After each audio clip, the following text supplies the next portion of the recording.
आदाब नाज़रीन, आप देख रहे हैं जी सलाम, आपके साथ मैं हूं शबनम हसन। पाकिस्तान में सियासी उथल पुथल के बाद बड़ी इकोनॉमिक्स क्राइसिस थमने का नाम नहीं ले रही है। पाकिस्तान ने अपने सबसे बड़े कराची पोर्ट को लेकर यूएई के साथ महज 4 दिन में एक कंसेशन एग्रीमेंट साइन किया है, जो 50 साल के लिए डील हुई है। इसके तहत यूएई की 2 कंपनियां 1.8 करोड़ रुपए पाकिस्तान में इन्वेस्ट करेंगी। माना जा रहा है कि इमरजेंसी फंड जुटाने के लिए पाकिस्तान की ये एक कवायद है। इसके अलावा पाकिस्तान इकोनॉमिक क्राइसिस से निपटने के लिए कई अहम फैसले भी ले रहा है, मगर हालात में कोई सुधार नहीं हो रहा है। आज बात इसी पर करेंगे। पाकिस्तान बराए फरोख्त बहस का आगाज करें, लेकिन उससे पहले ये रिपोर्ट देखिए।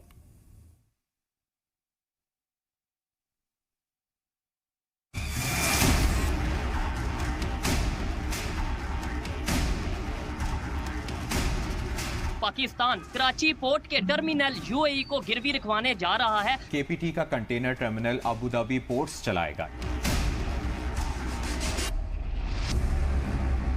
पाकिस्तान में इकोनॉमिक क्राइसिस काफी तेजी से बढ़ रही है और यही वजह है कि पाकिस्तान ने अपने सबसे बड़े कराची पोर्ट को लेकर यूएई के साथ एक कंसेशन एग्रीमेंट पर दस्तखत किया है, और वो भी बिजली की रफ्तार से सिर्फ 4 दिन में ये बड़ी डील की गई।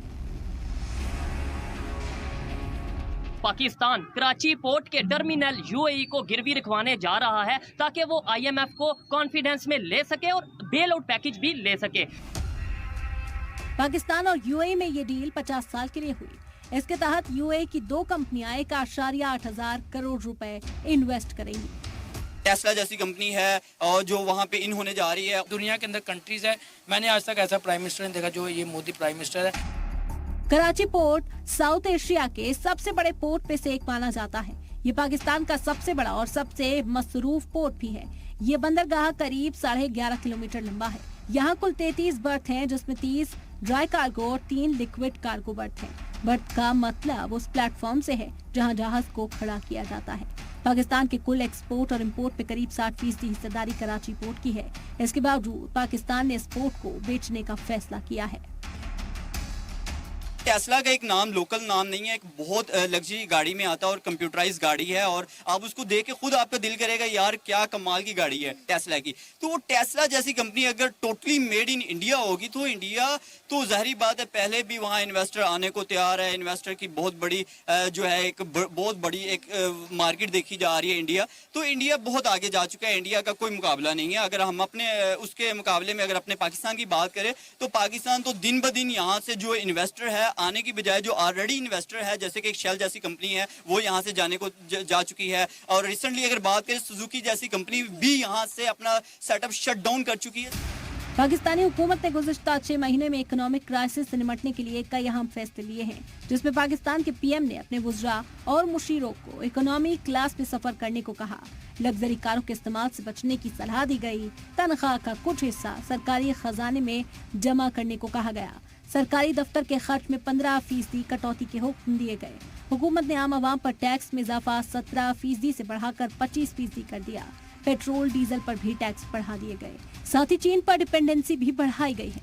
पाकिस्तान और ईरान की सरहद पर 6 बॉर्डर मार्केट बनाए गए ताकि पाकिस्तान के कारोबार में इजाफा हो सके। पाकिस्तान पर डिफॉल्ट होने का खतरा है। ऐसे में वजीर आजम शहबाज शरीफ फ्रांस से मदद मांगने के लिए पहुंचे हैं। शहबाज का एक वीडियो भी सामने आया जिसमें वो सऊदी क्राउन प्रिंस मोहम्मद बिन सलमान से बातें कर रहे हैं।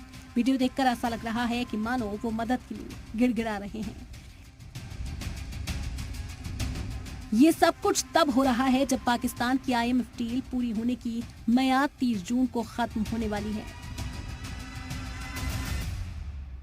आईएमएफ के एग्जीक्यूटिव बोर्ड ने 29 जून तक मीटिंग्स का शेड्यूल जारी कर दिया है, जिसमें पाकिस्तान शामिल नहीं है। 12 बार हम आईएमएफ के पास गए और अब हमें अपना कर्जा उतारने के लिए भी कर्जा लेना पड़ता है। आईएमएफ और पाकिस्तान के दरमियान जो है ना वो एक तूफानी बारिश इस वक्त नजर आ रही है। हमें हालात काफी खराब हैं दोनों के दरमियान। हमारी क्या वैल्यू है आउट ऑफ कंट्रीज में? आप जाके देखें कि पाकिस्तानियों की क्या इज्जत है, कोई पासपोर्ट की वैल्यू नहीं है। आईएमएफ से डील करने के लिए पाकिस्तान बेताब है। फ्रांस दौरे पर शहबाज शरीफ ने आईएमएफ के सामने आखिरी गुहार लगाई, मगर डील होने की उम्मीद फिलहाल दूर दूर तक नजर नहीं आ रही। तमाम तर मुश्किल शराइत मान लेने और अवाम पर महंगाई का बोझ डाल देने के बाद भी IMF ने आंखें सर पर रखी हुई हैं। कल वज़ीर आज़म शहबाज शरीफ ने फ्रांस में IMF की मैनेजिंग डायरेक्टर से मुलाकात की है। वज़ीर आज़म ने यकीन दिलवाया कि आपने जो जो कहा था वो सब हो चुका। पाकिस्तान चाहता है कि IMF जल्द अज जल्द फंड्स जारी कर दे। IMF के पीछे हैं, IMF आगे आगे है और मामलात जो हैं वो नहीं हो पा रहे। ये माली साल तो अब मुकम्मल होने में अगले 7-8 दिन रह गए हैं और उसके बाद नया माली साल का आगाज हो रहा है, हुकूमत भी जारी है। पाकिस्तान हर तरफ हाथ पैर मार रहा है। शहबाज शरीफ एड़ी चोटी का जोर लगा रहे हैं, लेकिन हाथ में कुछ आता नहीं दिख रहा। लोग इनको बातें कर रहे हैं पूरी दुनिया के अंदर कि यार ये वज़ीर आज़म पता नहीं किस मुल्क का वज़ीर आज़म है, उसको अक्ल ही नहीं है, तो वो आम के इशारे कर रहा है। तू बच्चा है 2 साल का, उसे पता है, उसने तुझे इन्वाइट ही नहीं किया, तो तू क्या लेने गया वहाँ पे। हमारे अगर वज़ीर आज़म की बात करें 8 महीने के अंदर जो हमारे वज़ीर आज़म अभी इस टाइम बैठे हुए शहबाज शरीफ, मुझे तो वो वज़ीर आज़म लगता ही नहीं है। वो पता नहीं वो कहते हैं कि वो नहीं होता वो बांदा टाइप, उसी तरह मुझे लग रहा है। पाकिस्तान के हालात देखकर अब वहाँ के लोग तो अपने ही वज़ीर आज़म को कोस रहे हैं और हिंदुस्तान के वज़ीर आज़म का गुणगान कर रहे हैं।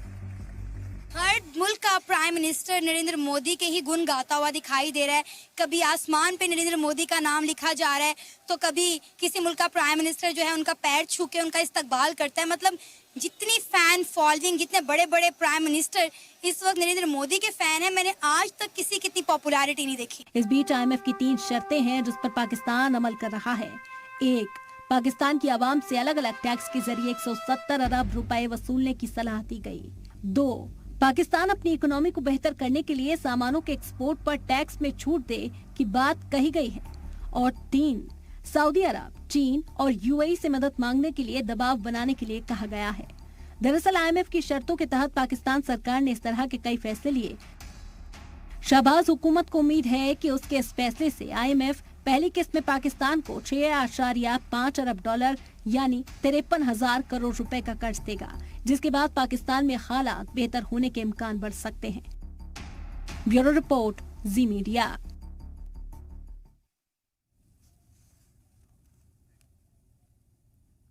और इस मौजू पर बात करने के लिए हमारे साथ जो खास मेहमान चर्चा में शामिल हो रहे हैं उनका तारुफ आपसे कराना चाहूंगी।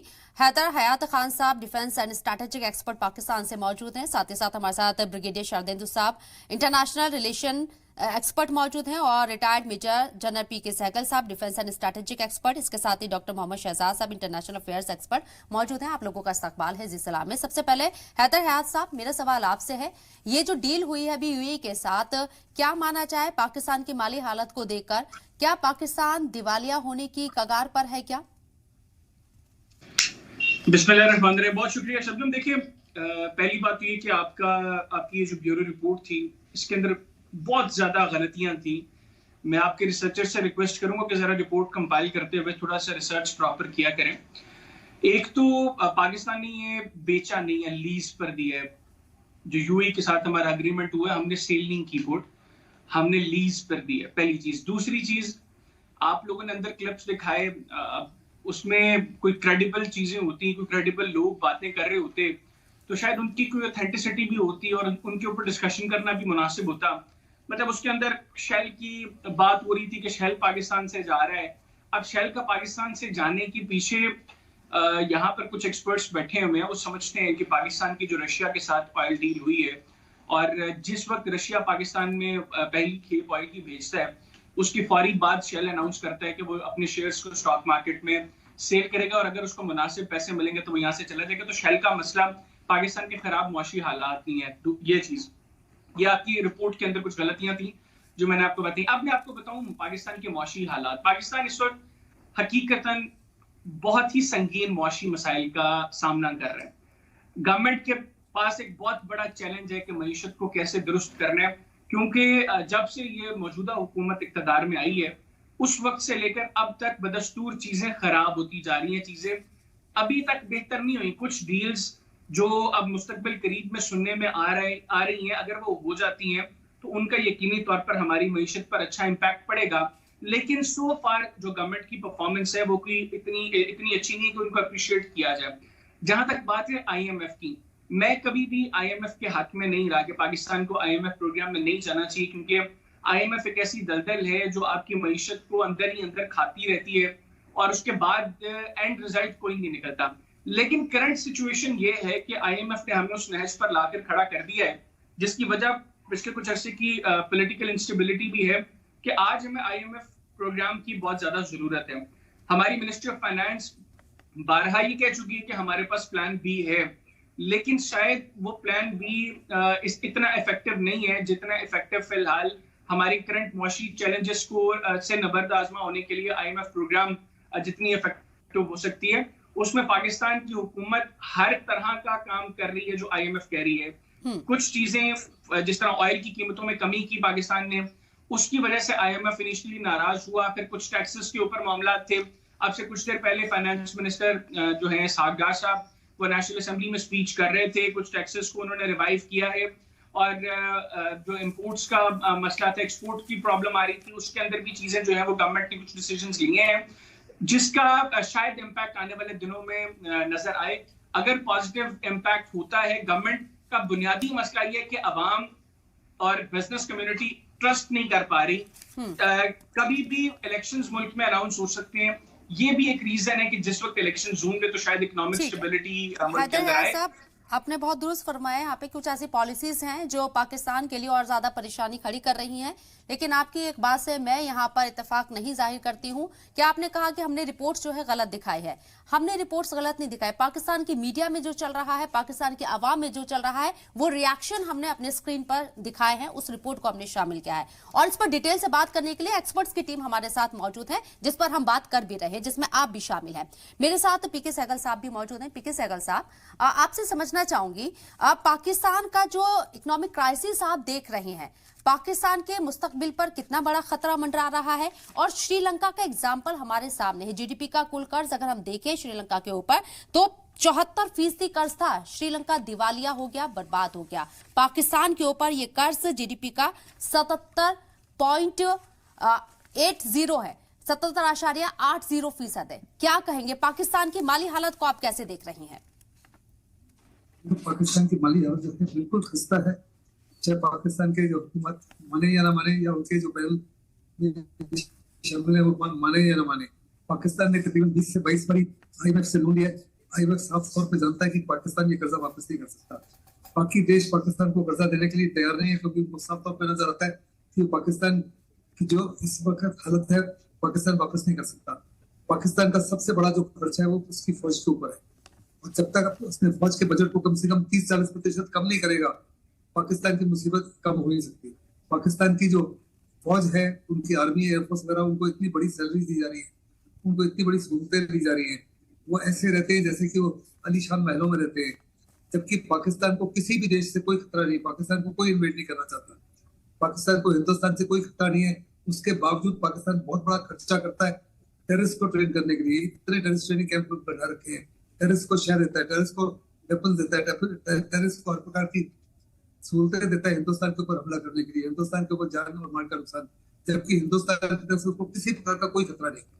और जब तक इन चीजों को खत्म नहीं करेगा, पाकिस्तान की इकोनॉमिक सिचुएशन इंप्रूव हुई नहीं। आज पाकिस्तान केवल 0.7% अपना बजट खर्च करता है हेल्थ केयर के ऊपर, एजुकेशन के ऊपर, इंफ्रास्ट्रक्चर ना के बराबर है। अवाम जो है उनकी सैलरीज कम कर रहा है, वो पहले ही बेचारों को नहीं मिलती, लेकिन गवर्नमेंट जो है ब्यूरोक्रेसी है, और पाकिस्तान के जितनी भी सिविल डिस्पेंसेशन रही है, सारे के सारे करप्शन में डूबे हुए हैं। ये शहबाज शरीफ की फैमिली पूरी करप्ट है। बिलावल भुट्टो के फादर है, उसको तो मिस्टर 10% कहा जाता था, पूरे करप्ट है। उनकी सैलरीज में बड़ी कटौती की आवश्यकता है, उनकी टैक्सेस में बड़ी कटौती की आवश्यकता है, जो साफ तौर पे आईएमएफ मांग कर रही है। लेकिन जो आईएमएफ मांग नहीं कर रही, वो बड़ा लाजमी है कि डिफेंस बजट, जिसको हर साल खूब बढ़ाया जा रहा है, डिफेंस बजट में बहुत बड़ी कटौती करें और आर्मी को फोर्स किया जाए कि बैरक्स में वापस जाए। पाकिस्तान की सारी मुसीबतों की जड़ उनकी सिविलियन डिस्पेंसेशन से ज्यादा उनकी अपनी फौज है, और अगर इसको नहीं करता तो पाकिस्तान को कोई नहीं बचा सकता।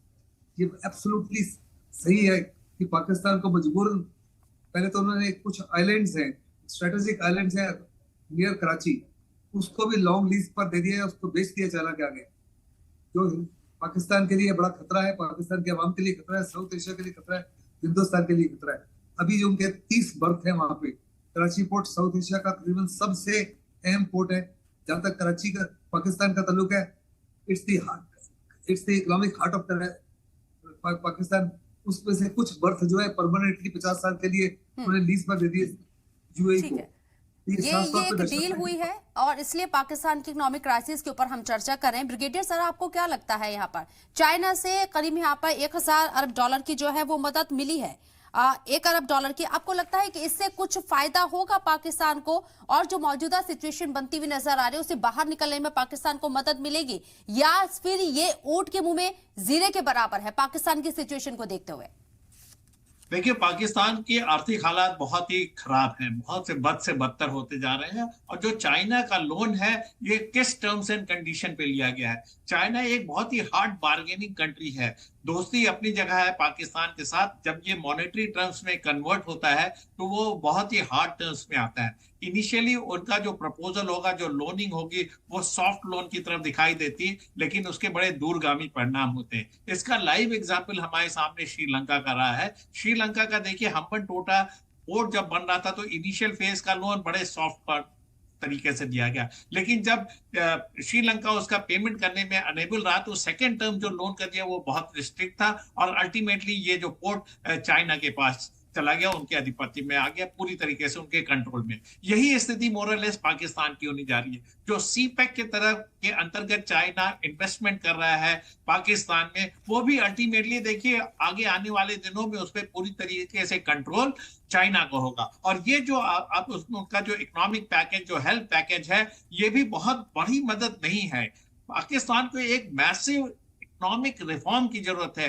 पाकिस्तान को यह समझना पड़ेगा कि वो एक मुश्किल से दौर से गुजर रहा है। इस समय वहां के सिटीजन को भी तकलीफ होगी। उनको नॉन प्रोडक्टिव और प्रोडक्टिव सेक्टर के जो एक्सपेंडिचर हैं उसको कंट्रोल करना पड़ेगा, स्पेशली नॉन प्रोडक्टिव सेक्टर को। और जो इन्होंने जो लीज किया है अपना कराची पोर्ट को, इसको भी मॉनिटर करने की जरूरत है। ऐसा ना हो कि ये लीज की शुरू में तो 4 आपने बर्थ दिए, बाद में और बढ़ा के पूरा उसके ऊपर इनका जो अबू धाबी की कंपनी, उनका कंट्रोल हो जाए। इन सारी चीजों को कंट्रोल करना पड़ेगा। उनका जो इन्वेस्टमेंट है 1.8 हजार करोड़ का जो कराची पोर्ट पे इन्वेस्टमेंट होने जा रहा है, वो भी आगे आने वाले दिनों में फेजेस में होना है। किस तरीके से उसको सस्टेन करते हैं, किस तरीके की मार्केटेबिलिटी आती। अगर आपका वहां से सामान एक्सपोर्ट इंपोर्ट होगा नहीं तो आप कैसे रेवेन्यू जनरेट करेंगे? और आपकी हालत ये है कि जब भी आप कोई चीज एक्सपोर्ट करने जाएंगे, आप उसके ऊपर एक्सपोर्ट टैक्स लगा देंगे तो उसकी एक्सेप्टेबिलिटी वर्ल्ड मार्केट में कम हो जाती है। देयरफॉर आपको उस पे एक्सपोर्ट पे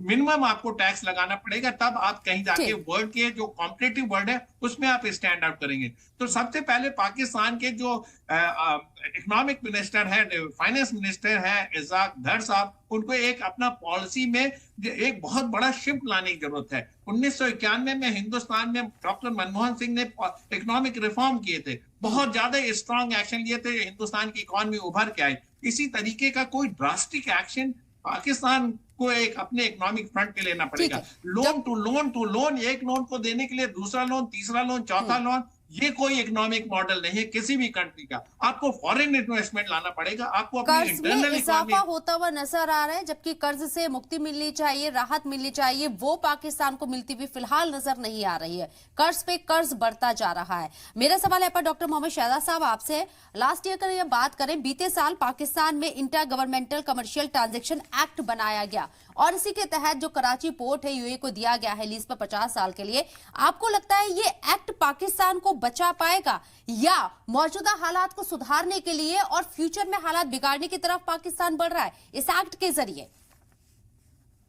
मुझे नहीं लगता इस एक्ट के तहत जो है पाकिस्तान बच पाएगा, क्योंकि पाकिस्तान के जो हालात हैं वो बद से बदतर होते जा रहे हैं। आप जैसे अभी हमारे पैनलिस्ट डिस्कशन कर रहे थे कि लोन पे लोन जो है पाकिस्तान लेता जा रहा है और जो पाकिस्तान के हालात हैं वो पूरी तरह से जो ऐसा लग रहा है कि आने वाले दिनों में पाकिस्तान बिल्कुल कोलैप्स की तरफ जा रहा है। उसका तरीका जो है आप देखें, अगर पिछले आप पाकिस्तान की हिस्ट्री देखें, कोल्ड वार के टाइम देखें या उसके बाद देखें, तो कहीं न कहीं पाकिस्तान की डिपेंडेंसी जो हमेशा फॉरेन कंट्रीज पे रही है, खासतौर से अरब कंट्रीज। कोल्ड वार में देखें जब वहाँ पे अफगानिस्तान में जिहाद चल रहा था, जो अमेरिका ने सो कॉल जिहाद का नाम दिया, तो उस टाइम अगर आप देखें उस टाइम पे तो कहीं न कहीं अरब कंट्री जो है, खासतौर से जीसीसी के कंट्री बहुत ज्यादा हेल्प पाकिस्तान की करते थे। और उसके बाद अमेरिका भी खासतौर से उनके डिफेंस सेक्टर में और इंडायरेक्टली कहीं न कहीं मदद करता रहा।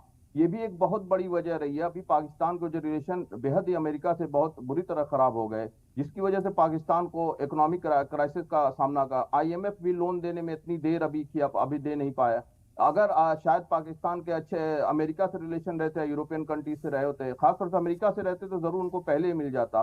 और अरब कंट्री भी उस तरह से पहले वाली मदद पाकिस्तान, ये एक बहुत बड़ी वजह रही है जिसकी वजह से क्राइसिस में पाकिस्तान जिस तरह से घिरता चला आ रहा है। चाइना जो है, चाइना उसको हेल्प कर रहा है, लेकिन उससे ज्यादा जो है चाइना जो है अपना इंटरेस्ट फुलफिल ज्यादा कर रहा है। अरब कंट्री ज्यादातर उसको जो हेल्प करते थे पहले, खासतौर से GCC के कंट्री, उनका बहुत ज्यादा अपना इंटरेस्ट वहां पे इन्वॉल्व नहीं होता था, खासतौर से अगर हम देखें। लेकिन अभी जो चाइना जो कर रहा है उसकी एवज में चाइना ले रहा है बहुत ज्यादा पाकिस्तान से। और पाकिस्तान जो है पूरी तरह से आप देखें, मैंने पहले भी कहा कि जो उसकी डिपेंडेंसी रही है दूसरे कंट्रियों पर रही है, वो उसको सपोर्ट नहीं मिला। इसकी वजह से पाकिस्तान के हालत बहुत खराब हो गए हैं। और जो है इमरान खान जब आए, इमरान खान जो है खास तौर से वो लीडर, वर्ल्ड लीडर बनने की कोशिश की मुस्लिम वर्ल्ड के, जिससे कि उनके जो है रिलेशन और कई कंट्री से काफी खराब हुआ, खासतौर से अमेरिका से जो खराब हुए, उसकी वजह से आज जो पाकिस्तान के जो इतने बुरे हालात हैं वो हो रहे हैं। और मैं एक चीज और कहना चाहूंगा कि अगर ये हालात पाकिस्तान के अच्छे नहीं होंगे तो आने वाले दिनों में जो एक्सट्रीमिज्म है बहुत ज्यादा पाकिस्तान में बढ़ जाएगा, जो टेररिस्ट ग्रुप हैं वो ज्यादा एक्टिव हो जाएंगे पाकिस्तान में, और इससे आने वाले दिनों में पाकिस्तान को हैदर हयाज साहब, अमेरिका से रिलेशन पाकिस्तान के खराब हो गए हैं। इंडिया की अगर बात करें तो इंडिया वर्ल्ड के अंदर 5वीं बड़ी इकोनॉमिक है। आपको नहीं लगता कि अगर इंडिया के साथ रिलेशन अच्छे होते, जब पाकिस्तान की इंडिया मदद, अफगानिस्तान की मदद कर सकता है इंडिया, तो शायद पाकिस्तान की भी मदद होती और शायद इन हालातों में कुछ सुधार होता, इसकी गुंजाइश बचती। देखिए, इंडिया पाकिस्तान के जो ताल्लुकात हैं, हमें किसी तरह की कोई मदद नहीं चाहिए इंडिया से। इंडिया के अपने हालात नो डाउट इस वक्त दिखाने को तो इंडिया एक बहुत बड़ी इकोनॉमी है, लेकिन हमें ये भी पता है कि 72 करोड़ भारतीयों के पास वॉशरूम की फैसिलिटी नहीं है। तो इंडिया के अपने हालात जो हैं वो भी पहले बेहतर होने चाहिए। और जहां तक बात है, मैं कुछ चीज़ों को रिस्पॉन्ड करना चाहूँगा। ये मेजर साहब कुछ बातें कर रहे थे कि पाकिस्तान को अपने डिफेंस बजट को कट करना चाहिए। मुझे पता है कि भारत को हमेशा से मसला पाकिस्तान की डिफेंस से रहा है, पाकिस्तान की मिलिट्री से रहा है, और डिफेंस बजट को कट करने की तो बड़ी ख्वाहिश है भारत की। और उसकी वजूहात जो है वो भी सबको पता है, क्योंकि रीसेंट पास्ट के अंदर हमने देखा जब आप लोगों ने जो है हमारी हवाई हदूद की खिलाफ वर्जी की है तो आपको रिस्पॉन्ड किया हमने। सेकेंडली देखें, प्रॉब्लम्स हैं, उनको एड्रेस भी किया जाना चाहिए, लेकिन जिस तरीके से मैं इंडियन मीडिया पे पाकिस्तान के प्रॉब्लम्स देख रहा हूँ, मुझे पाकिस्तान में बैठे हुए पता नहीं क्यों वो प्रॉब्लम्स नजर नहीं आ रहे। इकोनॉमिक चैलेंज बहुत बड़ा है, लेकिन इतना बड़ा चैलेंज नहीं है जितने एक्सपर्ट्स आपके यहाँ पर बैठ के पाकिस्तान की इकोनॉमी से मुतालिक बातें कर रहे हैं। और दूसरा ये कि जहां तक बात है पाकिस्तान और अमेरिका के ताल्लुकात की, पाकिस्तान और अमेरिका के माजी में ताल्लुकात बहुत अच्छे थे, अभी नो डाउट वो ताल्लुकात खराब हैं। और वो ताल्लुकात जिस तरीके से खराब हुए और हमारा जो अमेरिका के साथ ताल्लुकात का जो सारा ड्यूरेशन था अच्छे ताल्लुकात का, उसकी बुनियाद पर मैं ये पहले भी आपके कई टेलीविजन पर कह चुका हूं कि भारत अब आने वाले दिनों में इस रीजन के अंदर अमेरिका के पपेट के तौर पर काम करेगा। आप लोगों को जिस तरीके से आप मोदी के यूएस के विजिट को इंडियन मीडिया पोर्ट्रे करता रहा है, आप लोगों ने एक दूसरी साइड पिक्चर की नहीं दिखाई अपनी टेलीविजन स्क्रीन पर। आप लोगों ने नहीं दिखाया कि किस तरह जिस वक्त बाइडेन और मोदी की मुलाकात जारी थी, बाहर प्रोटेस्ट हो रहे थे, उस मुलाकात के खिलाफ कितने कांग्रेस के मेंबर्स ने लेटर लिखा है। फिर जिस वक्त वो मुलाकात थी उससे कुछ देर पहले former American president Barack Obama ने अपने इंटरव्यू के अंदर बहुत बातें की हैं। तो इंडिया की ह्यूमन राइट्स से मुतल्लिक, माइनॉरिटीज से मुतल्लिक इंडिया को खुद बहुत बड़ी चैलेंजेस का सामने है। जहां तक बात इंडियन इकोनॉमी की है, आप भारतीय शहरों से बाहर निकल जाएं तो वहां पर क्या हालात हैं आप लोग इंडिया की तस्वीर आपको बता दें, क्योंकि इंडिया की तस्वीर क्या है, पाकिस्तान की ना यही दिक्कत है, पाकिस्तान अपने गिरवान में नहीं झांकता है, लेकिन इंडिया के जो है हर एक रेशे में झांकने की कोशिश करता है।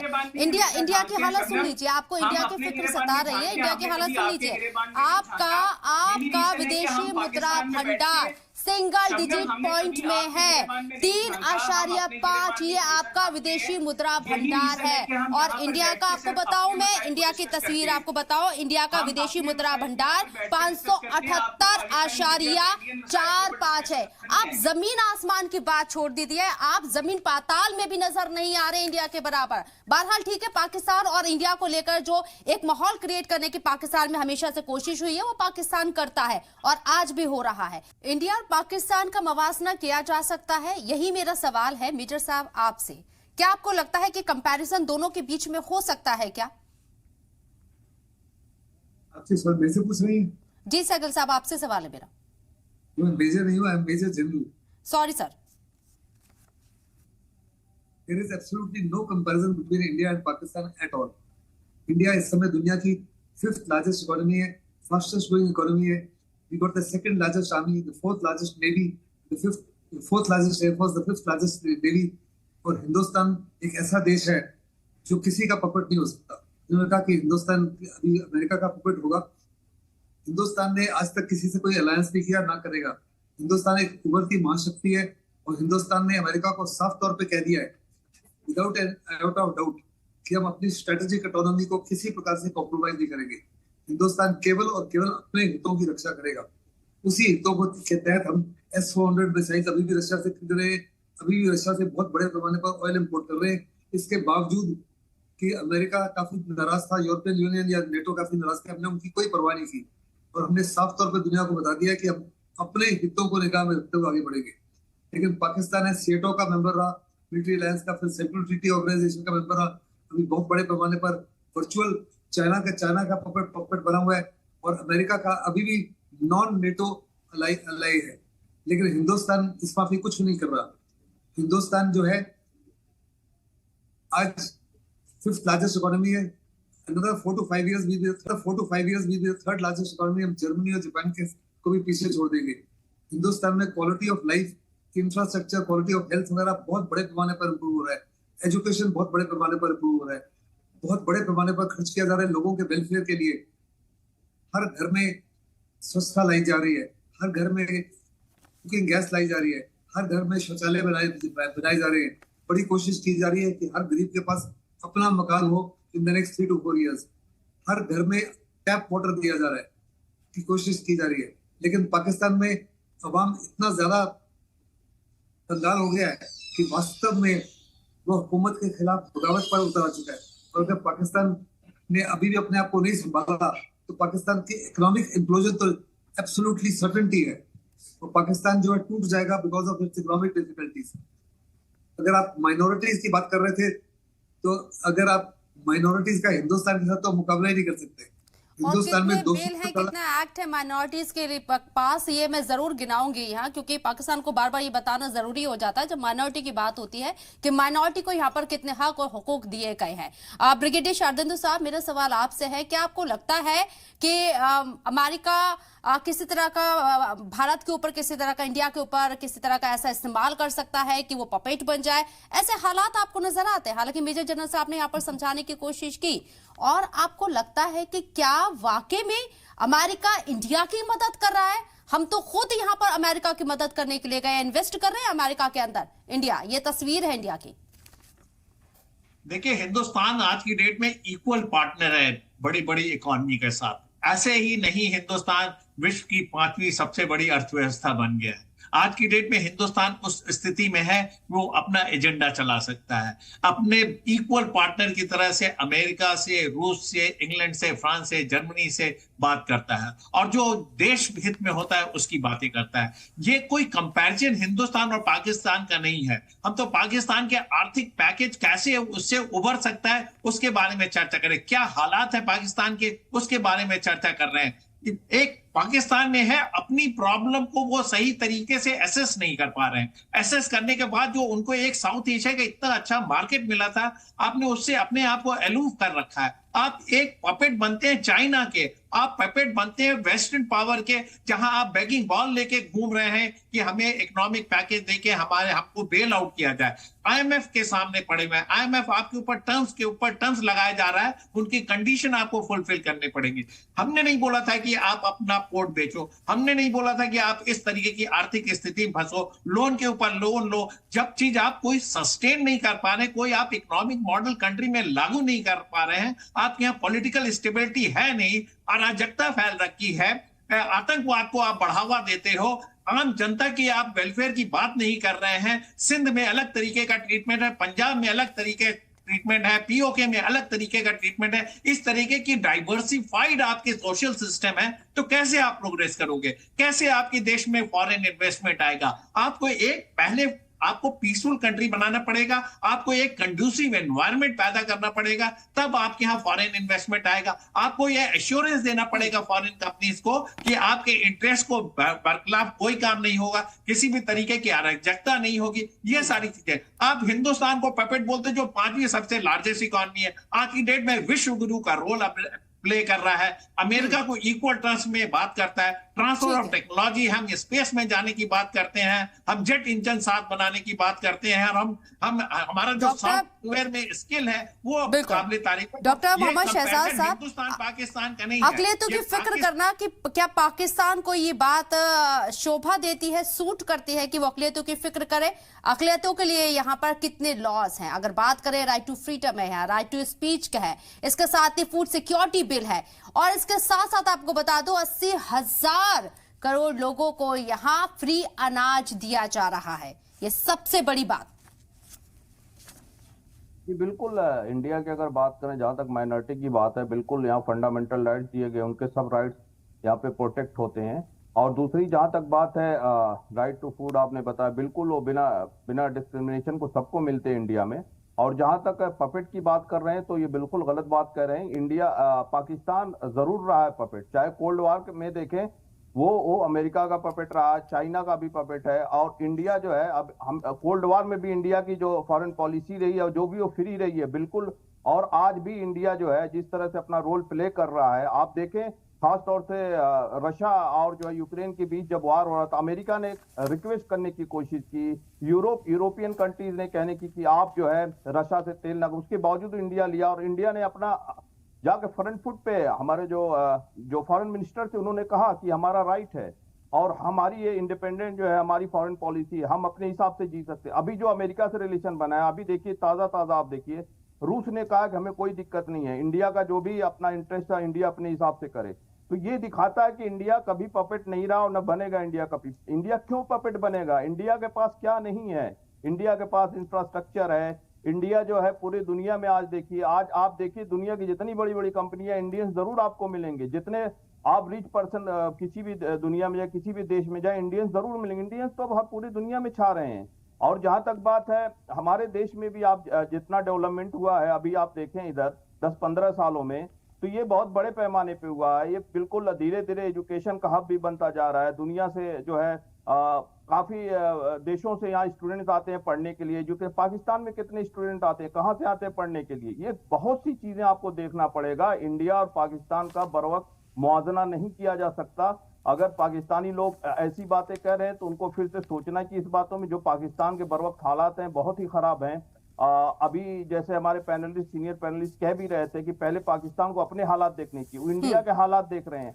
हैदर हयात साहब, अमेरिका का आपने जिक्र करा, मुखालिफत की आपने बात कही और इंडिया की इकोनॉमी की आपने बात कही। यहाँ इंडिया अमेरिका के दौरे पर था, वजीर आजम नरेंद्र मोदी 3 दिन वहां रुके। अमेरिका हम कटोरा लेकर नहीं गए थे, अमेरिका में इन्वेस्ट किया है हमने। ये इंडिया की हुसूलियाबी है। देखिए, मैंने आपको बताया कि इंडिया इस रीजन में अमेरिका का पपेट होगा और ये कैसे, ये प्रूफ कर दीजिए कि इंडिया कैसे अमेरिका का पपेट होगा। Shabnam, let me complete please. आपने मुझसे सवाल किया, कर दीजिए ना सर। आप अगर इतना बड़ा इल्जाम लगा रहे तो मुझे प्रूफ कर दीजिए कैसे इंडिया अमेरिका का पपेट होगा। और वो कौन कह रहा है ये बात? पाकिस्तान। मुझे ये एक प्रूफ कर दीजिए आप। मैं बात कर लूं अगर आपकी इजाजत? बिल्कुल, मैं तो आप ही को कह रही हूँ कि प्रूफ कर दीजिए सर। चलें फिर मुझे जवाब काइंडली दे लेने दीजिए। आपने अभी यहाँ पर बड़ी जस्टिफिकेशंस दी और प्रूव करने की कोशिश की कि माइनॉरिटीज के लिए इंडिया कितना सेफ है। मैं अभी माइनॉरिटी के लिए इंडिया से बेहतर मुल्क नहीं है। पाकिस्तान के हालात आप देख रहे हैं, मेरा मुंह मत खुलवाइए। मैं पाकिस्तान के इकोनॉमिक क्राइसिस के ऊपर बात कर रही हूं। मैंने आपको सारे बिल अभी गिनवाए हैं। पाकिस्तान के अंदर माइनॉरिटी के साथ क्या हो रहा है, मैं ये डिबेट को डिरेल नहीं करना चाहती हूँ, इसलिए जो मेरा सवाल है उसका आंसर दीजिए, प्रूफ कीजिए कि इंडिया अमेरिका का पपेट है। राइट्स ना होने की वजह से इंडिया अमेरिका का पपेट है, प्रूफ कीजिए। Right of expression of speech, आप लोग 11-12 दर्जे वहां पर स्लिप हो गए सिर्फ इसलिए कि मुझे पता है कि इंडियन मीडिया को कहां से डिक्टेशंस आती हैं, और जो शख्स भारतीय मीडिया पर बैठकर बीजेपी के ऊपर या आपकी आर्मी जो कुछ कर रही है उसके ऊपर क्रिटिसिज्म करता है, अपनी सरकार की फिक्र कीजिए। माशी बहरान के साथ साथ आप सियासी बहरान से जूझ रहे हैं, सियासी बहरान से जूझ रहे हैं आप, और आप इंडिया को चैप्टर पढ़ा रहे हैं, लेसन दे रहे हैं इंडिया के अंदर। अगर आपने शबनम, अगर आपने मेरी बात नहीं सुननी, नहीं, आप मैं गलत बात को जायज नहीं ठहराऊंगी ना सर, ये गलत बात को जायज नहीं ठहराऊंगी। आपने प्रोग्राम का इंट्रो इतना गलत दिया, मैंने तो नहीं आपको रोका। प्रोग्राम का इंट्रो गलत होता है, आपको गलत लग सकता है क्योंकि आपकी दुखती हुई रग को छेड़ा है हमने, दुखती हुई रग को छेड़ा है हमने। आपको प्रोग्राम का इंट्रो गलत इसलिए लग सकता है, लेकिन हमने सच्चाई दिखाने की कोशिश की। आपने मुझसे एक सवाल किया, उस पर मेरी राय आपसे मुख्तलिफ हो सकती है, आप मुझे जवाब दे रही नहीं दे रही, और अभी आप कह रहे हैं कि आप लोग बड़े महान हैं। मैं कह रही हूँ आप प्रूफ कीजिए ना सर, इंडिया अमेरिका का पपेट है। फर्क है। मैंने आपकी पूरी रिपोर्ट सुनी, मैंने तो नहीं प्रोग्राम छोड़ दिए, इतने झूठ थे उसके अंदर। मैंने आपके एक्सपर्ट्स की राय सुनी, आपके हर एक्सपर्ट से मुझे इख्तिलाफ था, मैंने तो नहीं उसके अंदर बात रखिए। मैं तो कह रही हूँ सर, आप प्रूफ कर दीजिए ना, इंडिया अमेरिका का पपेट है, सिंपल। आपने मुझसे अब सवाल किया और आप चाहती हैं कि मैं जवाब भी आपकी मर्जी का दूं, तो ऐसा तो अपनी मर्जी का दीजिए, लेकिन उसमें कुछ ऑथेंटिक जो मुझे फील हो रहा है, जो मेरा एनालिसिस है, मैं वो शेयर करूंगा। तो आप बताइए ना सर यहाँ पर क्या है। अगर आपने मेरी बात नहीं सुननी, विद ड्यू रिस्पेक्ट मैं यहाँ पर बैठा हूँ, आप मुझसे सवाल कीजिए। हैदर जी, मैं आपकी बात ही सुन रही हूँ, मैं आप ही की बात सुन रही हूँ, प्रूफ कीजिए सर, ये मंच आपके लिए प्रूफ कीजिए। मैं यहाँ पर बैठा हूँ और अब मैं सिर्फ प्रोटेस्ट के अंदर, मैं प्रोग्राम के इख्तिताम तक यहाँ पर बैठा हूँ, मैं आपके किसी सवाल का जवाब नहीं दूंगा। ठीक है, एज यू विश, लेकिन आप प्रूफ नहीं कर पाए। मैंने आपको पूरा मौका दिया, आप मुझे बता देते कि इंडिया अमेरिका का पपेट कैसे है, मैं सिर्फ इतना जानना चाह रही थी, लेकिन आप अक़लियतों की बात कर रहे हैं। मैं अब भी आपको मौका दे रही हूँ, लेकिन आपके पास शायद जवाब नहीं है। मेजर जनरल साहब, क्या आपको लगता है कि पाकिस्तान के पास इसका जवाब है? पाकिस्तान के पास इसका कोई जवाब नहीं है। शबनम आपने बहुत मुश्किल सवाल पूछ लिया पाकिस्तानी पैनलिस्ट से, और पाकिस्तान पैनलिस्ट के पास इसका कोई जवाब नहीं, इसलिए उनकी पूरी कोशिश है कि पूरी जो बातचीत है उसको डिरेल किया जाए। वो माइनॉरिटीज की बात लाना चाहते हैं, दूसरी बातचीत लाना चाहते हैं, लेकिन आपको प्रूफ किसी प्रकार का देने के लिए तैयार नहीं, क्योंकि किसी प्रकार का कोई प्रूफ है ही नहीं। पाकिस्तान साफ तौर पे जानता है कि हिंदुस्तान बहुत बड़ी महान शक्ति है, बहुत बड़ी विश्व शक्ति के रूप में उभर रहा है, विश्व गुरु के रूप में उभर रहा है, और हमारे प्रधानमंत्री ने साफ तौर पे कह दिया है, और 1947 से जब से देश आजाद हुआ है, हम किसी का पपेट नहीं बने, ना ही हमने किसी मिलिट्री अलायंस को ज्वाइन किया है, और हमने अमेरिका को भी और रशिया को भी सबको साफ तौर कह दिया है बड़े पैमाने पर, बड़ी विजिबली और ट्रांसपेरेंटली, कि हम अपनी स्ट्रेटेजिक ऑटोनॉमी को किसी प्रकार से कॉम्प्रोमाइज नहीं करेंगे। अगर आप देखो यूक्रेन रशिया के वॉर में भी हिंदुस्तान का रुख बिल्कुल क्लियर रहा। रशिया ने प्रेशर किया हिंदुस्तान को कि हम उनको सपोर्ट करें, अमेरिका ने किया, नेटो ने, यूरोपियन यूनियन ने। हमने अपने हितों के अनुसार कहा कि हम किसी का पक्ष नहीं लेंगे, लेकिन हिंदुस्तान के प्रधानमंत्री पहले प्रधानमंत्री दुनिया में जिन्होंने कहा कि आज के माहौल में या आज के युग में लड़ाई जो है किसी मसले का हल नहीं है, डायलॉग और डिस्कशन और डिप्लोमेसी के तहत ही इस सिचुएशन को या यूक्रेन की वॉर को सुलझाया जा सकता है। और हिंदुस्तान ने साफ तौर पे कहा कि यूएन का चार्टर है, किसी देश की सॉवरेनिटी, इंटेग्रिटी और टेरिटोरियल इंटेग्रिटी के ऊपर उसको अगर वायलेट करोगे तो हम आपके साथ नहीं है। तो यानी इससे स्ट्रॉन्गर मैसेज उन्होंने पुतिन को, हिंदुस्तान के प्रधानमंत्री के अलावा किसी ने नहीं दिया, और ना ही किसी की हिम्मत ही देने के लिए, और पुतिन ने उसको एक्सेप्ट किया।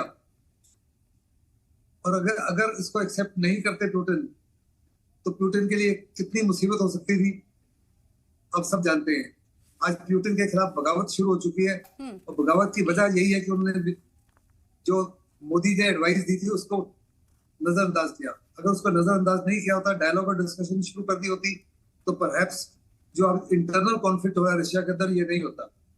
और ये इंटरनल कॉन्फ्लिक्ट कहाँ जाके खत्म होगा, कब खत्म होगा, कैसे खत्म होगा, कोई नहीं जानता।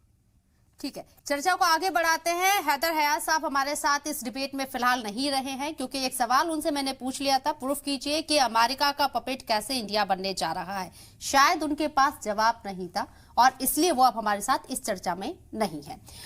ब्रिगेडियर शारदेंदु साहब, मेरा सवाल आपसे, पाकिस्तान बार बार ये प्रूफ करने की कोशिश करता है कि इंडिया को उसके डिफेंस बजट से दिक्कत है, इंडिया घबराता है, इसलिए बार बार इस मुद्दे को उठाता है। क्या फर्क पड़ता है इंडिया को? आप बढ़ा लीजिए, आटे का पैसा भी अपने डिफेंस में लगा दीजिए। देखिए, इतना डिफेंस पे एक्सपेंडिचर पाकिस्तान ने शुरू से किया है अपने इंडिपेंडेंस के बाद से, इस हालत में पहुंच गया है। डिफेंस में आपने एक्सपेंडिचर किया, क्या आप डिफेंस के फील्ड में सेल्फ सस्टेनिंग हो पाए? क्या आपके डिफेंस फोर्सेस ने कुछ ऐसा माइलस्टोन आपके लिए हासिल कर दिया, बल्कि देश के टुकड़े और करवा दिए आपके? आपने क्या हासिल किया इतना एक्सपेंडिचर करके? आपने सिर्फ उनको एक विलासिता भरा जीवन दिया अपने अधिकारियों को, आपने अपने ट्रूप्स का भी देखभाल नहीं किया, आपने उनको एक ऐसे सब्जुबात दिखाए जिससे वो विलासिता की तरफ बढ़ के और अपने प्रोफेशनलिज्म को भूल गए। तो मैं पाकिस्तान आर्मी को बहुत हाई रेट नहीं करता हूं, वो पूरी तरीके से उनके एडमिनिस्ट्रेटिव और होम अफेयर में लगी रहती है। प्रोफेशनलिज्म जो फौज का जो एग्रेशन, एक्सटर्नल एग्रेशन से लड़ने का है, जिस तरीके के साजो सामान चाहिए थे, जिस तरीके की आपकी बनावट चाहिए थी, जिस तरीके का आपका ऑपरेशनल प्लान होना था, आप हर जगह लैक करते हैं। आपने हमेशा ज्यादा ग्रैब करने की कोशिश की जो आपकी काबिलियत के बाहर था, लिहाजा आपने बहुत अचीव नहीं किया। आपके यहाँ कितना मिस एप्रोप्रिएशन हुआ, कितने तरीके से डिफेंस का मिस यूज हुआ, लेकिन अल्टीमेटली क्या हुआ? रिजल्ट सिफर रहा। तो किसी भी देश के लिए सारे एस्पेक्ट को बैलेंस करके चलने की जरूरत है। आप किसी एक पक्ष में ज्यादा पैसे डालेंगे, उसका पलड़ा हैवी करेंगे, तो बाकी चीजें नेग्लेक्ट होंगी। उसी का रिजल्ट पाकिस्तान में है। इकोनॉमिक क्राइसिस आ रखी है, जनमानस, मेरा तो पाकिस्तान की आम जनता को देखिए कितनी हार्डशिप फेस करना पड़ रहा है। वो अपने गवर्नेंस से खुश नहीं है। आपके जो स्वतंत्रता के बाद से आपने जो लाइन अख्तियार की है वो बिल्कुल ही गलत की। आपने डेमोक्रेटिक वैल्यूज को नहीं ध्यान दिया, आपने इकोनॉमिक वेलफेयर पे ध्यान नहीं दिया, आपने अपने इंफ्रास्ट्रक्चर को नहीं डेवलप किया, आपने स्मॉल स्केल इंडस्ट्री को नेग्लेक्ट किया और आप पहले अमेरिका की गोद में जाके बैठ गए। जो जैसे कि उनके पैनलिस्ट बोल रहे हैं हिंदुस्तान पैपेट है, पाकिस्तान तो शुरू से लेके आज तक अमेरिका का पैपेट रहा है। एक कंट्री छोड़ा दूसरे के पास चला गया। तो मैं इन सारी चीजों में ना पढ़ के मैं पाकिस्तान की इंटरनल स्थिति और इकोनॉमिक कंडीशन की एनालिसिस कर रहा हूँ। मिलिट्री में तो हम बहुत सारी बातें कर सकते हैं, हमने बहुत सारे वॉर गेमिंग की लड़ाइयां लड़ी और हर बार पाकिस्तान इसकी मुंह की खाया हुआ है। तो उनका जो एक्सपेंडिचर डिफेंस का आप कितना भी कर लें, जब आप वॉर फाइटिंग कैपेबिलिटी को सस्टेन नहीं कर सकते हैं, जब आप में वो काबिलियत नहीं है, आपका न्यूमेरिकल सुपीरियरिटी नहीं है, आप टेक्नोलॉजिकली पीछे हैं, तो कैसे आप अपने मकसद को अचीव करेंगे? और हमेशा टेररिज्म को आप बढ़ावा देते हैं। जब भी ऐसे आतंकवादी गतिविधियों में आप बढ़ाएंगे तो आप उसकी फंडिंग ज्यादा करते हैं, लेकिन रिजल्ट उसके मकबूल नहीं आता है, लिहाजा आप हर फ्रंट पे फेल हुए। तो मेरा मानना यह है कि पाकिस्तान की संरचना ही गलत हुई। एक जेनेटिक, हमारे फोर फादर सब एक थे, हिंदुस्तान पाकिस्तान एक था सन 47 से पहले। आप कहाँ रह गए और हम कहाँ निकल के आ गए? हमने अपने ओरिएंटेशन दूसरा रखा, हमने public sector private sector unit को मिक्स करके एक मिक्स्ड इकोनॉमी की। जब इकोनॉमी को लिबरलाइज करना था हमने लिबरलाइज किया, हम किसी के पपेट नहीं बने, हमने नॉन अलाइंड मूवमेंट को आगे बढ़ाया। आप कहाँ स्टैंड करते हैं? आपने मार्शल लॉ लगाया, आपने आर्मी रूल लगाया, आपने आर्मी को मना रहे हैं और ये सियासी बहरान के साथ साथ माशी बहरान से जूझ रहे हैं। फर्क यही देख लीजिए, अमृत महोत्सव और बहरान, पाकिस्तान और इंडिया का ये कंपैरिजन है।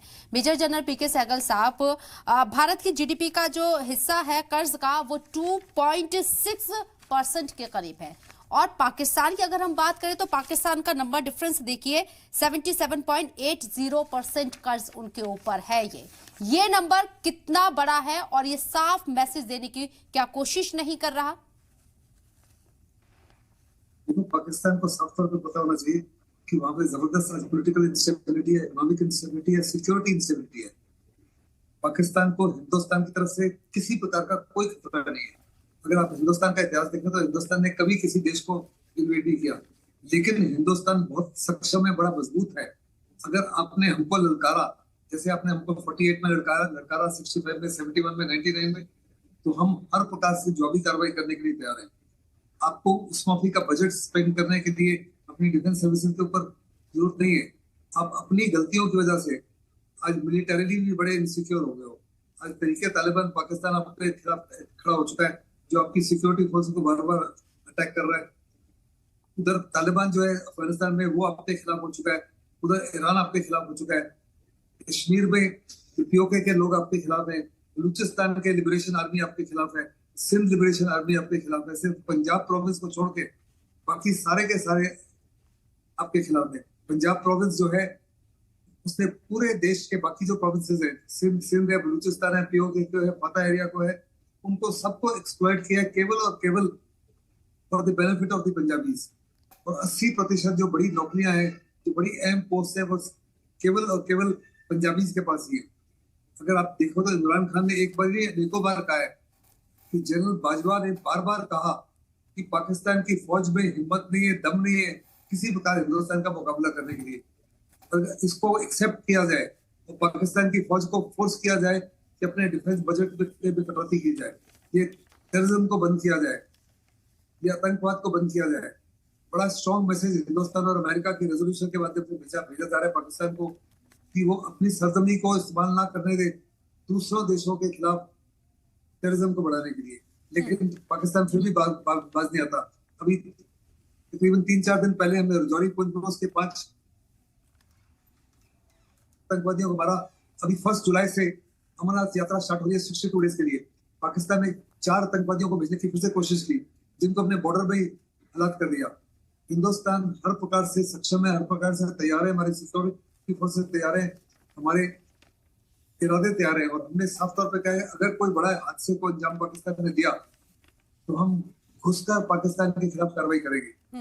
हिंदुस्तान चाहता है कि पाकिस्तान उन्नति करे। We want a strong and stable Pakistan. लेकिन अगर पाकिस्तान कमजोर है तो केवल और केवल अपनी बेवकूफियों से और अपनी गलतियों की वजह से। हिंदुस्तान नहीं चाहता कि पाकिस्तान के लोग सफर करें। हिंदुस्तान हर प्रकार से उनकी मदद करना चाहता है। और ये रिकॉर्ड रहा है सर कि हिंदुस्तान ने कभी भी युद्ध की तरफ हाथ नहीं बढ़ाया है, हमेशा भाईचारे की तरफ हाथ बढ़ाया है, एक अमन की तरफ हाथ बढ़ाया है। लेकिन पाकिस्तान ने पीठ में छुरा घोंपा है। कारगिल इसका बहुत बड़ा एग्जाम्पल हमारे सामने है। और पाकिस्तान की जैसी करनी है वैसी भरनी है। आज पाकिस्तान कहां पर है? हया साहब होते तो शायद वो इस पर रिएक्शन देते, लेकिन फिलहाल नहीं है। जैसे कि मैंने कहा, ब्रिगेडियर शरदेंदु साहब, आपको क्या लगता है, पहले चाइना अब यूएई, पाकिस्तान में ये जो इंटरफेयर हो रही है दूसरी कंट्रीज, तो आपको लगता है कि पाकिस्तान के पास अब बहुत कम वक्त बचा है खुद को बचाने के लिए? इस साल की वैसे भी डेडलाइन है उनके पास। देखिए, पाकिस्तान के पास आपने बिल्कुल सही फरमाया, समय बिल्कुल कम है। कितनी जल्दीबाजी में उन्होंने देखिए अपने कराची पोर्ट का जो सौदा किया वो 4 दिन के अंदर डीमिलिटराइज की। कई सारे नियमों को उन्होंने अमेंड किया। उनके जो फाइनेंस मिनिस्टर, उन्होंने एक कमेटी बनाई जो इसको किस तरीके से जल्दी लीज आउट करें, जैसे कि उनका रेवेन्यू जनरेशन हो और जैसे कि और एक वो सेफ्टी नेट अपना तैयार कर सकें। IMF भी अपने टर्म्स एंड कंडीशन बहुत स्ट्रांग लगा रहा है। तो एक बड़ी अजीब सी स्थिति हो रखी है। अगर ये डेडलाइन निकल जाती तो इनका दिवालिया होना बिल्कुल निश्चित है। इस स्थिति से वो बचना चाह रहा है। एक बड़ा कंट्री, हमारा नेबरिंग कंट्री, हम चाहते हैं कि वो इस इकोनॉमिक क्राइसिस से निकले, लेकिन जिस तरीके के हालात हैं वो बहुत अच्छे नहीं दिख रहे हैं। पॉलिटिकल इंस्टेबिलिटी है, देखिए वहां पे रीजनल डिफरेंसेस हैं। तो ऐसे में कैसे IMF भी अपने स्ट्रिक्ट रूल को मनवाने की पूरी कोशिश करेगा, जिसमें वो कहता है कि टैक्स लगाइए, रेवेन्यू जनरेट करिए, तभी आप हमारा लोन रीपे कर सकते हैं। आप अपने एक्सपोर्ट ड्यूटी कम करिए जैसे आपको इंटरनेशनल मार्केट मिल सके। आप अपने नॉन प्रोडक्टिव एक्सपेंडिचर कम करिए, सैलरी में कम करिए, जो आपने जितने एक्सपेंडिचर फालतू में कर रखे हैं उसको आप कट डाउन करिए। तब आपकी इकोनॉमी ग्रो करेगी और आप इस कंडीशन में आएंगे कि जो आप IMF का लोन रीपे कर सकते हैं। वो भी इंश्योर करता है, जब आप पैसे देते हैं, इतने स्ट्रिक्ट $6 बिलियन का आपको लोन दे रहा है, और ये छोटा मोटा पैकेज नहीं, तो अपने टर्म्स एंड कंडीशन लगाएगा। It is not a gift, it is a loan. Therefore Pakistan in a great crisis, उनको इससे उभरना पड़ेगा। और जहां तक मेरा मानना है, इसी के तहत देखिए शहबाज शरीफ आज की डेट में बाहर गए हुए हैं, बैगिंग बॉल के साथ कि कोई कंट्री उनकी मदद कर दे, लेकिन हर एक को एक गारंटी चाहिए। किसी के पास इफरात पैसा नहीं, अगर है तो वो अपने देश के डेवलपमेंट में लगाएगा और उसका इन नेशन तमाम चीजों के बीच में पाकिस्तान के मुस्तकबिल के ऊपर खतरा मंडरा रहा है, दिवालिया होने की कगार पर। यहाँ तक कि पाकिस्तान के मिनिस्टर ने ये कह दिया था कि पाकिस्तान दिवालिया हो चुका है। हालांकि यूएई की तरफ से जो कराची पोर्ट बहुत मेन पोर्ट है उसे लीज पर 50 सालों के लिए ले लिया गया है। पहले ही पाकिस्तान कर्जे में डूबा हुआ है। क्या इस पैसे को उतार पाएगा पाकिस्तान?